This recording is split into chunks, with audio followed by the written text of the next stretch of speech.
In Chapter 14, we're going to be discussing nonprofit organization, advocacy, and lobbying. This is kind of a moving target as there are laws that change on a regular basis, and it's somewhat of a complicated subject matter, but I'll try to review the highlights and make it as simple as possible.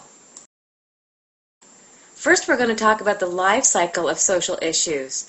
And there's a discussion that talks about the life cycle stages, typical life cycle stages for social issues. And first, there's an attention to whatever the social problem is. And then there's a discovery of the problem. Then there's climbing the agenda or increased visibility of the problem. Then outlining the choices, choosing the courses of action. Then there's a launching period for the initial interventions. The next stage is reassessing and redirecting the efforts. And then finally, the last stage of the life cycle of social issues would be either achieving success, failure, or just complete neglect of the issue itself. So those are the typical stages that you'll want to be aware of, that the social issues and their life cycle. Nonprofit role in social issues. Nonprofit organizations actually identify and give visibility to emerging issues and problems that can ultimately become focus of national attention and action. Nonprofit organizations' role also influences attitudes, builds support for public change. Nonprofit organizations lobby for new laws as well. And it's important to note that nonprofit organizations can be found on both sides of important issues, not just one, but on both sides. What does the term advocacy mean anyway? Advocacy is action taken to support a general cause. Advocacy by nonprofits has played an important role in the most significant social changes throughout U.S. history, and this includes the civil rights movement, the expansion of women's freedoms, and environmental protections. So advocacy is to support a general cause. Lobbying, on the other hand, is action taken to support or oppose specific legislation. The key there is to support or oppose specific legislation. So know the difference between lobbying and advocacy. Lobbying goes beyond just advocacy activities. So lobbying is the broader term. Advocacy is an activity within the realm of lobbying. So you can have advocacy within lobbying, but you can't have lobbying within advocacy. So let's talk more about nonprofit lobbying. Less than 2% of nonprofit organizations would typically engage in lobbying, so it's a very small proportion.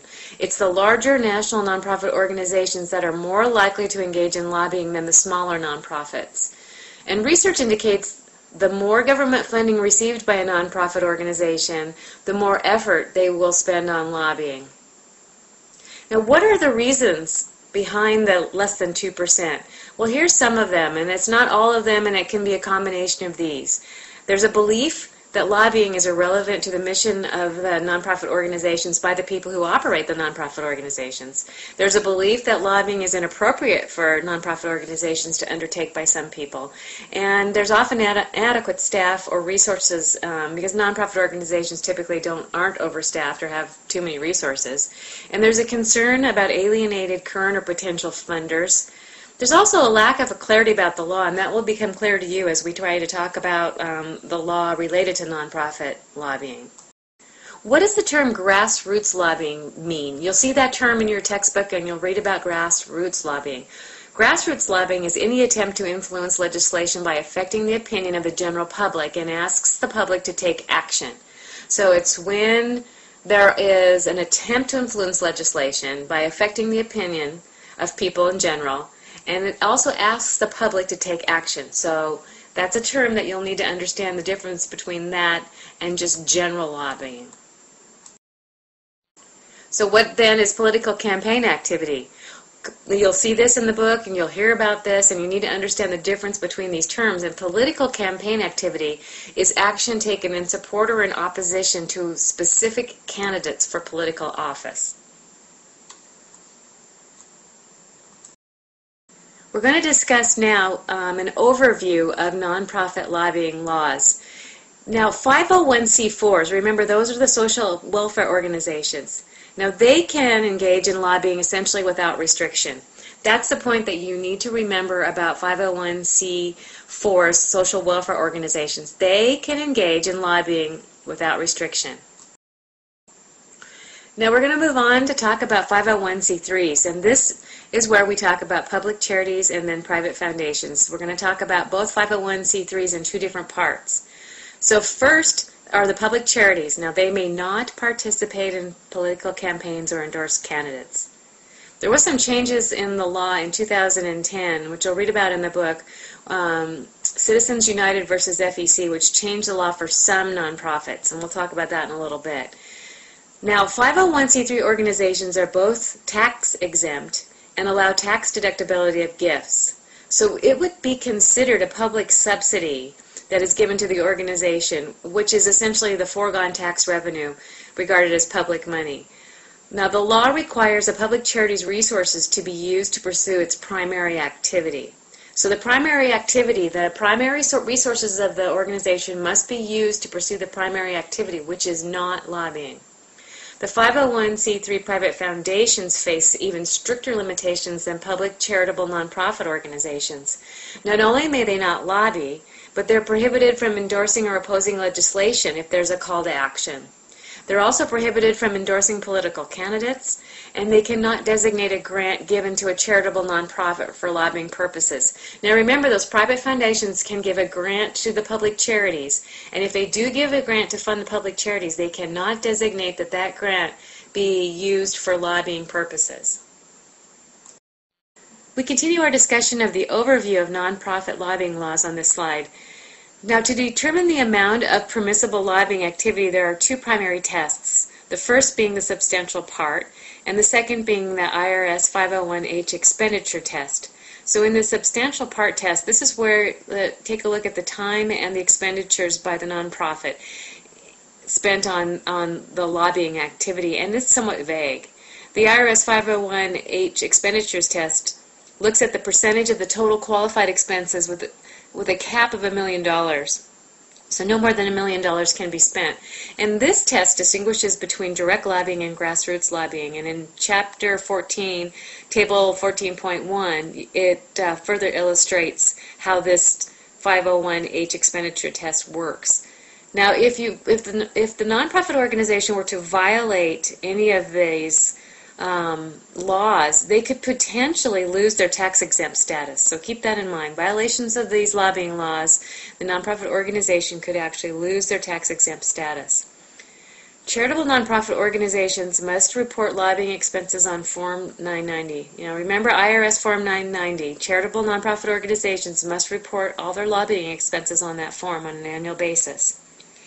Also, know that charitable nonprofit organizations employing professional lobbyists that spend more than $24,500 on lobbying at the federal level must meet requirements of the Lobbying Disclosure Act, and that's legislation which requires that nonprofit organizations register and report their lobbying expenditures to Congress on a semi-annual basis.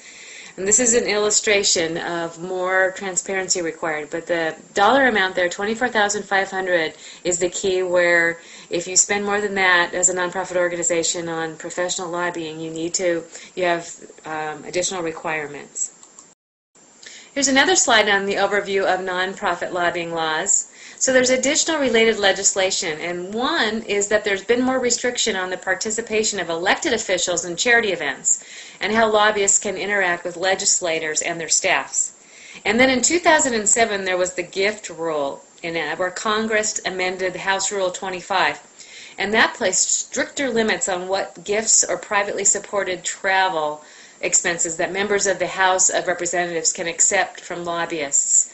So again, the gift rule places stricter limits on what kind of gifts, or when they say privately supported travel, that means reimbursed travel or money given for travel, that members of the House of Representatives can accept from lobbyists. So that's further restrictions and transparency required there. So we've talked about lobbying and advocacy, so now let's talk about political campaign activity. Charitable nonprofit organizations are prohibited from engaging in campaigns and from endorsing candidates, either implicitly or explicitly. They can't coordinate activities with those of a candidate or campaign. Nonprofit organizations cannot contribute money or time to work for a candidate. They cannot contribute the use of their facilities for a candidate or campaign. So I mentioned earlier a fairly recent change to the legislation as it relates to this issue. In Citizens United versus the FEC in 2010, this law applies to business corporations as well as nonprofit organizations under 501c4, 5, and 6. Now you'll recall at the beginning of this class where we talked about 501c4, 5, and 6. If you don't remember what those kind of organizations are, then I suggest that you refer back to those earlier chapters. So we're not talking about 501c3s on this slide, just the 501c4s, 5s, and 6s.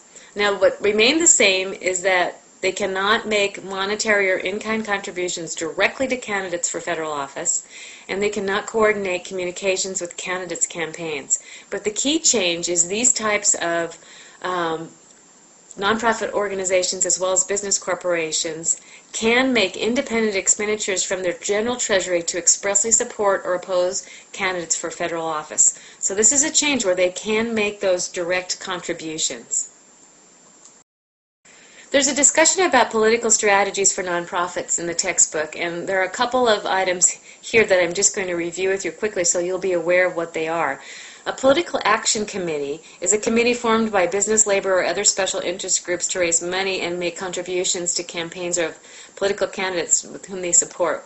Now, this is one possible strategy for nonprofit organizations to consider, as nonprofit organizations are prohibited from engaging directly in campaign activity or making contributions to candidates. So remember we talked earlier about that prohibition. Well, this is one potential strategy for a nonprofit organization to consider. Another is what's called 527 funds. Tax-exempt organizations that can endorse and support political candidates. This is a type of tax-exempt organization named after Section 527 of the IRS Code. 527 group is created to influence the selection, nomination, election, appointment, or to defeat candidates to federal, state, and local public office. So that 527 funds is named after that section of the IRS Code, and it's a type of tax-exempt organization that's created, and it's named after that part of the tax code. And it's intended to influence the selection, nomination, election, appointment, or to defeat candidates to federal, state, and or local public office. So that's another potential strategy for a nonprofit organization to consider. We're going to talk now about advocacy and lobbying best practices. So these are the summary of the recommendations to develop best practices for nonprofit organization advocacy and lobbying efforts. First, determine the reason for lobbying and how it advances the nonprofit mission. If it doesn't advance the nonprofit mission, why even consider it? Understand the legislative process. So if you're involved in a nonprofit organization, you really need to understand the legislative process. You need to identify the sources of funds that are going to be allocated to the advocacy and lobbying efforts. You need to undertake research and develop an understanding of relevant public policy issues and obtain data needed to make the case with legislators. So you need to be informed and understand the laws and the ability to make a case with the legislators. You need to develop an infrastructure to support a lobbying program. The most powerful lobbying tool is a personal visit. Now that's if you're going to influence a legislator, the most powerful way to do that is to visit them in person. And inventory your existing relationships and identify the decision makers that you need to contact and who would be the most influential. And then the last item on the list of best practices is to use a strategic mix of these tactics. So maybe a combination of all of them, it may be just a few, depending on the nonprofit organization and what it is that you're attempting to change. Now again, we end this chapter with a debate about nonprofit lobbying and advocacy, and you'll want to read through this in the textbook and think about the points that the author makes. Nonprofit organizations do have a considerable freedom to engage in advocacy and lobbying. There's attempts in recent years to impose more and more restrictions on these efforts. The abuse of tax exemption by professional lobbyists has affected some public attitudes. So